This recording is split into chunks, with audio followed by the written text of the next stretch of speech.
कितने लोग इसका वीडियो शेयर करेंगे या बात करेंगे कि मारुति के मजदूर आज तक अपने अधिकारों को लेकर लड़ रहे हैं। मारुति ही नहीं, अन्य जगहों पर भी मजदूरों की हालत खराब है।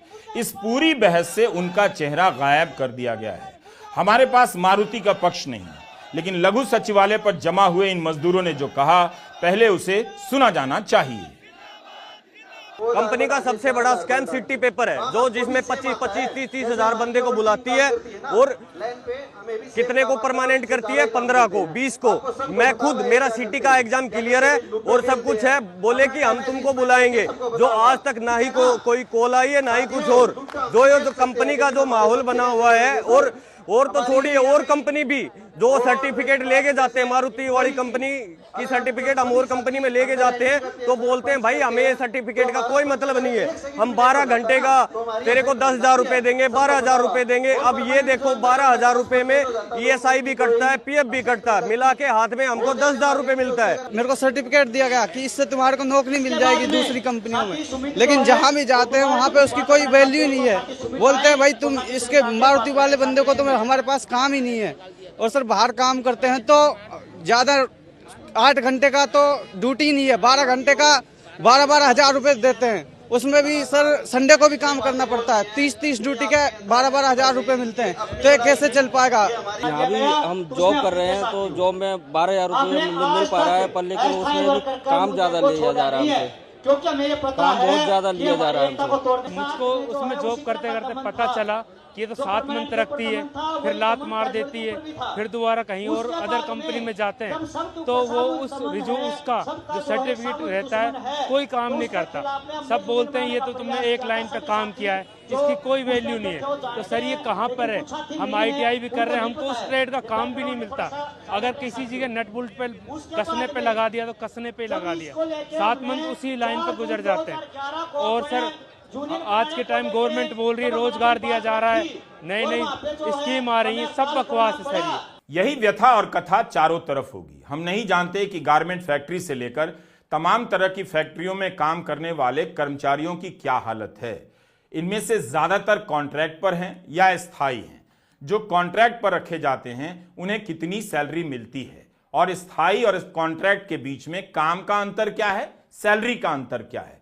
कम से कम सैलरी पर ज्यादा से ज्यादा काम करने का चलन बढ़ गया है, और आपका इस पर ध्यान न जाए इसलिए आपको 24 घंटे धर्म कर्म के बारे में बताया जाता है। राजनीति भी अब आपकी बात नहीं करती, धर्म की बात करती है। कुंभ जरूर जाइए, लेकिन लौट कर पूछिए कि जिस कुंभ में आप हर दिन काम करने जाते हैं उसके शोषण चक्र से कब मुक्ति मिलेगी, पगार कब अच्छा होगा, परिवार कब अच्छी पढ़ाई, अच्छा अस्पताल हासिल करने लायक होगा। हालत यह हो गई है कि लोगों के पास खरीदने खाने को पैसे नहीं।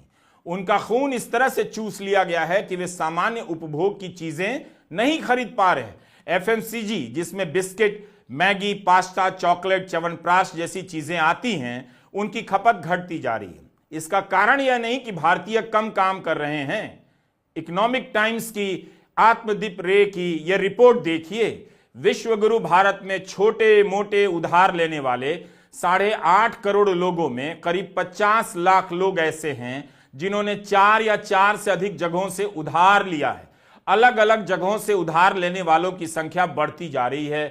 जून में 4% थी, नवंबर में 6% हो गई है।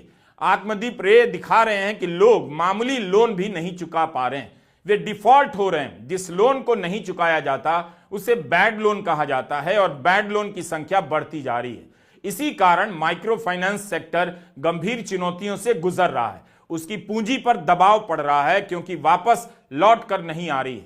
सितंबर महीने के अंत में क्षेत्रवार ग्रॉस नॉन परफॉर्मिंग एसेट्स अनुपात 18 महीने के उच्चतम स्तर 11.6% पर पहुंच गया। भारत के लोग अपनी आर्थिक दुर्गति को कब तक छिपाएंगे, कितना छिपाएंगे? सबको पता है कि वो समय चला गया है, उनकी हालत खराब हो रही है। इसलिए टैक्स को लेकर इन दिनों लतीफे बनने लगे हैं। फिर वही लतीफे, फिर वही मीम। क्या टैक्स आज बढ़ा है? बिल्कुल नहीं, वो कई साल से लिया जा रहा है। लेकिन इस साल ही क्यों मीम बन रहे हैं? क्योंकि अब उनका खून उस सीमा तक चूसा जा चुका है जहां अब कुछ बचा नहीं। लेकिन ये लोग अपनी बात राजनीतिक रूप से नहीं कह पा रहे हैं। इन्हें पता है इसलिए मीम बनाते हैं ताकि हाहा एंड ही बोथ स्वरूपों में यह बात किसी तरह निकलकर सामने आए। इसमें एक अंतर है। मिडिल क्लास ने मजदूरों की व्यथा को अपनी चर्चाओं, अखबारों, चैनलों से बाहर किया, लेकिन मिडिल क्लास को किसने गायब किया? मिडिल क्लास को मिडिल क्लास ने गायब कर दिया। वो मीम बनाकर वित्त मंत्री और सुब्रमण्यन से लेकर मूर्ति तक का मजाक उड़ा रहा है, लेकिन अपना ही चेहरा गायब कर दे रहा है, अपना हाल नहीं बता रहा कि घर नहीं चल रहा है, छोटे मोटे लोन चुकाने की हालत में नहीं रहे और 51 करोड़ की सैलरी वाले की बात पर हाहा एंड ही बोथ किए जा रहे हैं। पिछले साल के पहले 7 महीनों का आंकड़ा देखिए तो सोने के बदले लोन की मांग में 50% से अधिक की बढ़ोतरी हो गई। इस दौरान पर्सनल लोन की मांग में 6% से भी कम की वृद्धि हुई। पिछले साल की पहली तिमाही को देखिए तो गोल्ड लोन की श्रेणी में एनपीए में 30% की वृद्धि हो गई है, यानी लोग पर्सनल लोन की जगह गोल्ड लोन ले रहे हैं और चुका भी नहीं पा रहे हैं। ऐसा नहीं है कि भारत के लोग काम नहीं करते हैं, बहुत काम करते हैं, काम ही तो उनकी पहचान है। यहां काम नहीं मिलता तो इस्राइल तक चले जाते हैं, रूस तक चले जाते हैं सैनिक बनकर। काम की तलाश में अमेरिका का बॉर्डर पार करने के लिए बर्फीले रास्ते को पार करते हुए मर जाते हैं, जेल चले जाते हैं। आप कैसे कह सकते हैं कि भारत के लोग इंडिया को नंबर 1 बनाने के लिए सातों दिन दिन रात काम नहीं करते? जिस देश का युवा काम नहीं मिलने पर अमेरिका तक चला जा रहा है अवैध रूप से कि कोई काम दे दे तो काम करेगा, उसे आप काम करने का लेक्चर दे रहे हैं और काम और दाम नहीं दे रहे। अमेरिका में वैध और अवैध रास्ते से घुसने वाले पढ़े लिखे लोगों में भारतीयों की संख्या बहुत ज्यादा हो गई है। और ज्यादा दूर मत जाइए, अपने मोहल्ले की सड़कों पर लगे ठेले वाले से पूछ लीजिए कि उन्होंने आखिरी छुट्टी कब ली थी। उन्हें कोई सामाजिक सुरक्षा नहीं हासिल। यही पूछ लीजिए कि पुलिस वाला दिन और हफ्ते के हिसाब से कितना लेता है, नगर पालिका वाले कितना ले जाते हैं, लेकिन वो चुपचाप अपना काम कर रहा है। वह जानता है कि भारत में इसकी बात करने का फायदा नहीं, सड़क पर रेहड़ी पटरी बिछाने के लिए पैसे देने पड़ेंगे, ऊपरी कमाई ऊपर वालों की चलती रहेगी और जो नीचे है उन्हें जीने के लिए हर दिन इसी तरह काम करना ही पड़ेगा। जिस देश में ज्यादा लोग महीने का 25,000 भी नहीं कमा पाते, उस देश में 90 घंटे काम करने का लेक्चर देना लोगों का मजाक उड़ाना है। यह भ्रम है कि भारत की कंपनियों में काम करने वाले कर्मचारी काम नहीं करते। आप श्रम कानूनों में सुधार की बहस को देखिए, कैसे श्रम कानून बदले जा रहे हैं। 8 घंटे के काम को 12 घंटे किया जा रहा है। ओवर टाइम भी एक तरह से 12 घंटे के काम का हिस्सा बना दिया गया है। फैक्ट्री दर फैक्ट्री स्थायी कर्मचारियों का अस्थायीकरण हो रहा है, जिसे अंग्रेजी में कॉन्ट्रैक्चुअलाइजेशन कहते हैं। इसके भीतर भी कई तरह की नई नई श्रेणियां बन गई हैं। पार्टनर, ट्रेनी, टेम्पररी, इंटर्न, अलग अलग कैटेगरी बनाई जा रही है ताकि किसी को भी रखने और निकालने का दरवाजा हमेशा खुला रहे और निकालने पर मुआवजा ना देना पड़े।